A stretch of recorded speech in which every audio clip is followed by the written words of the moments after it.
반갑습니다. 승주준입니다. 저는 영상을 통해서 몇 번이나 강조를 해왔던 것이 있는데요. 그거는 바로 사람이 개인으로서 혼자 이렇게 존재하는 것이 아니라 집단 속에 존재를 하게 됐었을 때, 하나의 어떤 무리를 형성하게 되고 군중을 형성하게 됐었을 때 비이성적인 행동이 나타나게 된다라는 것을 몇 번이나 강조를 해왔습니다. 오늘 제가 영상을 통해서 얘기하고자 하는 것도 그거의 연장선에 있는데요. 여러분들이 이제 잘 아시는 것처럼 지금 이제 연예인들이 소신 발언도 계속해서 하고 있고, 그리고 이제 기부도 계속해서 하고 있지 않습니까? 그런데 이런 어떤 소신 발언과 기부를 바라보는 이 집단에 속해 있는 사람들의 인식 자체가 제가 이제 경고했던 그런 모습들이 확연하게 나타나고 있습니다. 오늘 저는 이제 그 부분에 대해서 조금 얘기를 해보고, 왜 도대체 이런 것들이 일어나는가, 왜 이 사람들은 그런 생각을 하게 되는가, 그 생각의 이면에는 무엇이 자리 잡고 있는가에 대한 이야기를 조금 해보고자 합니다. 자, 연예인들의 이제 소신 발언이 계속해서 이어지고 있는데요. 예를 들어서 이제 뭐 이런 식의 소신 발언은 저희의 생각과 일치한다라고 볼 수가 있겠죠.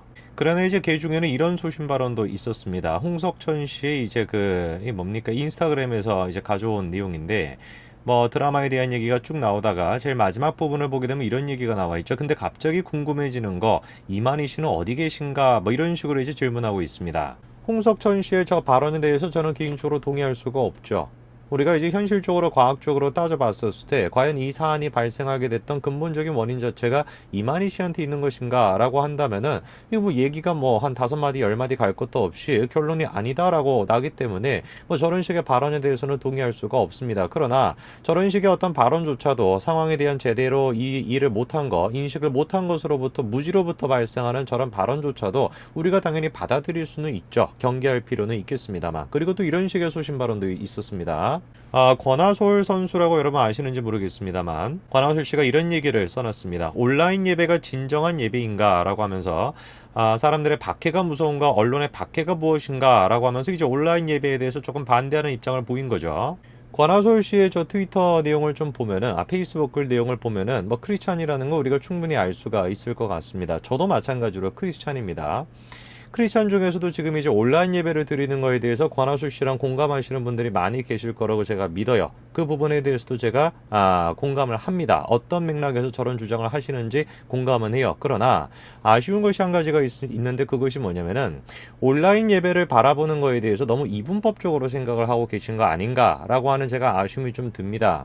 지금 이제 권하솔 씨가 얘기하는 것처럼 온라인 예배를 드리는 거, 그것이 단순히 우리가 사람들의 박해가 두려워서, 언론의 박해가 두려워서, 그 박해가 두렵기 때문에 세상과 타협하고 세상에 대해서 우리가 무릎을 꿇었기 때문에 온라인 예배를 드리는 것이다. 그거는 결코 아니다라는 것이죠.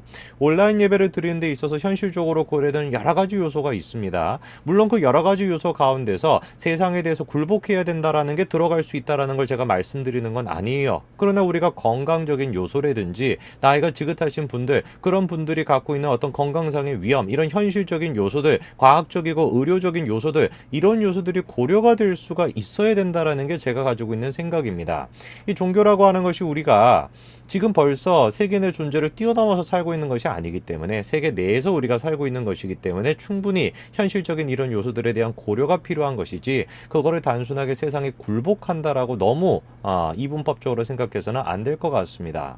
자, 그리고 이제 기부에 대한 얘기가 조금 나옵니다. 백종원 씨에 대한 얘기가 이렇게 글에 쓰여졌는데, 제가 응모 형님의 페이스북 글을 보다 깜짝 놀랐는데 이런 얘기가 나와 있죠. 거의 반연예인인 공인생활하는 백종원 씨, 이 사람은 왜 기부를 안 할까요? 이 돈을 가만히로 쓸어 담으면서 왜 이렇게 기부를 안 하냐? 정말 비호감이다 이겁니다.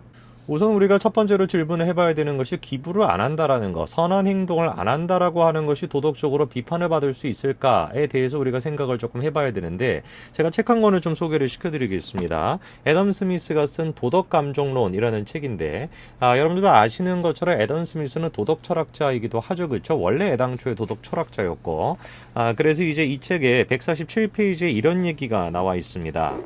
자해는, 이 선한 것을 베푸는 것을 자해라고 합니다. 자해는 언제나 자원해서 이루어지는 것이지 힘으로 강제되는 것일 수는 없다. 자해가 없다고 해서 처벌을 받는 것은 아니다. 왜냐하면은 단순한 자해의 부족은 실제로 적극적인 해악을 끼치는 것은 아니기 때문이다. 그러니까 자해가 부족하다라고 해가지고 우리가 그것이 도덕적으로 지탄받아야 되는 이유는 아니다라는 것이죠. 애덤 스미스의 생각에는. 자, 그리고 실제로 백종원 씨 같은 경우는 자기 나름대로 기부를 하고 있습니다. 자, 나름대로 기부를 어떻게 하고 있냐? 로열티를 감면을 해주는 등 가맹점을 지금 이제 돕고 있죠. 자, 그러면은 저 사람은 왜 도대체 백종원 씨에 대해서 조금이라도 조사를 해볼 생각도 안 하고 저런 식의 어떤 비판하는 글을 공공연하게 올렸을까? 그 답은 저 사람의 글의 이런 부분에 있을 것 같습니다. 아까 전에 이런 얘기가 있었죠. 돈을 가만히로 쓸어 담으면서 온 가족이 다 방송 주구장창하면서 어디서 기부했던 소리를 못 들어봤다. 자, 딱 우리가 알 수 있는 것이 뭐겠습니까? 저 사람이 지금 화가 나 있는 포인트 같은 경우는 백종원 씨가 기부를 안 했다, 착한 일을 안 했다, 그 사실 자체가 지금 화가 나는 포인트가 아니다라는 것이죠. 오히려 지금 저 사람이 화가 나 있는 포인트는 뭐냐? 백종원 씨가 성공을 했다라고 하는 거, 돈을 그냥 마구잡이로 쓸어 담고 있다라고 하는 거, 그 사실 자체에 대해서 화가 나 있는 것이고, 그 사실 자체에서 화가 나 있는 걸 표현하게 되면은 자기가 마치 몰상식한 사람처럼 보이니 그거를 비판하기 위해서 애둘러서 지금 내세우고 있는 무기 가 바로 뭐라는 겁니까? 도덕이라는 것입니다.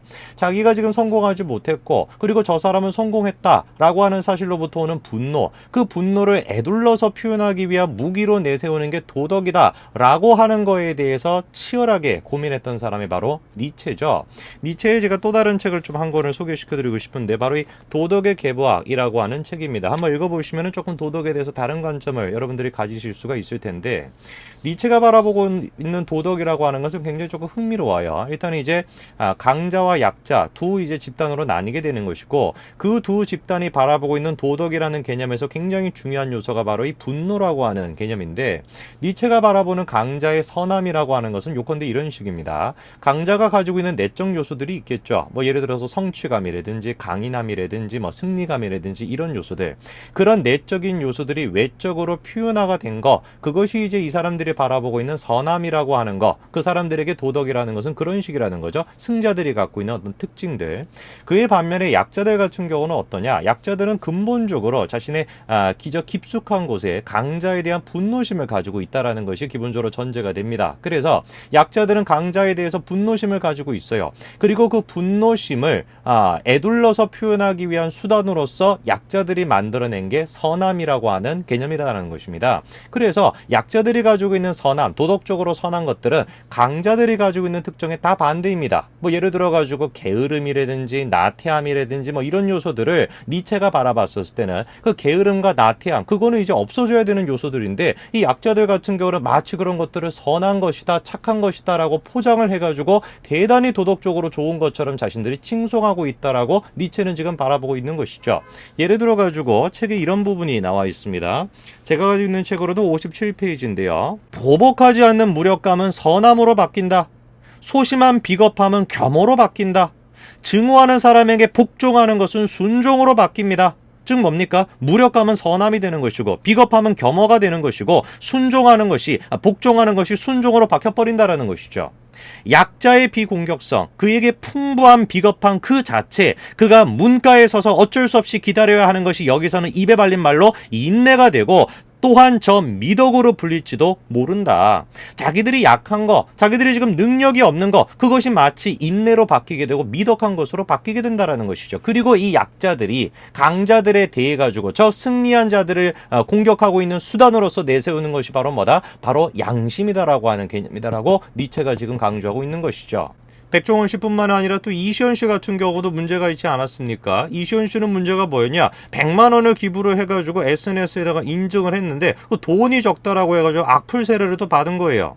지금도 마찬가지 아닙니까? 연예인들이나 아니면 공인들이 자신들이 기부했다라고 하는 거, 그거를 막 공공연하게 SNS에다가 올리면서 마치 자랑하듯이 글을 올리지 않습니까? 거기에 대해서 어떤 분들은 분노심이 느껴질 수도 있어요. 도덕적으로 어떤 분노감이 느껴질 수도 있습니다. 그것도 타당한 감정이에요. 예를 들어가지고 아담 스미스가 아까 전에 도덕감정론에서 뭐라고 했냐? 제가 가지고 있는 책으로는 218페이지인데요. 이런 얘기가 나와 있습니다.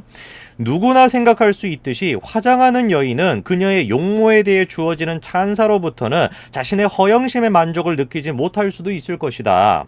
이러한 근거 없는 칭찬에 기뻐하는 것은 가장 천박한 경솔함과 나약함의 증거다. 그것은 허영이라고 불리기에 적절한 것이며 가장 어리석고 경멸할 만한 여러 악덕들, 즉 허식과 일상적 위선의 기초가 된다. 애덤 스미스가 얘기하는 것은 뭡니까? 이런 허영심에 기초해가지고 선한 행동을 하는 거. 예를 들어가지고 내가 막 기쁜 마음으로 선행을 하는 것이 아니라 정말 이런 식으로 뽐내가지고 그거를 바라보는 사람이 자기에 대해서 어떻게 평가를 할까? 그거를 생각해가지고 선한 행동을 하는 거. 그거는 가식적인 것이다. 도덕적으로 뛰어난 것이 아니다라고 지금 지적하고 있는 거 아닙니까? 그러니까 우리가 충분히 이시연 씨나 아니면 이런 사람들이 뭐 연예인들도 마찬가지로 선행을 한 거에 대해 가지고 보이지 않는 곳에서 선행을 하지 않고 드러나가지고 선행을 하는 거, 그것이 도덕적으로 엄청나게 뛰어난 것은 아니다라고 충분히 지적할 수가 있죠. 그러나 아무리 그렇다라고 할지라도 우리가 이시연 씨의 의도를 100% 알 수 있는 것이 아니죠. 이시연 씨의 의도와 이시연 씨만 아는 것이니까. 뭐 자기가 이제 기부를 한다라고 했었을 때 어느 정도 같은 경우는 뽐내기 위해서 하는 것도 있었을 것이고,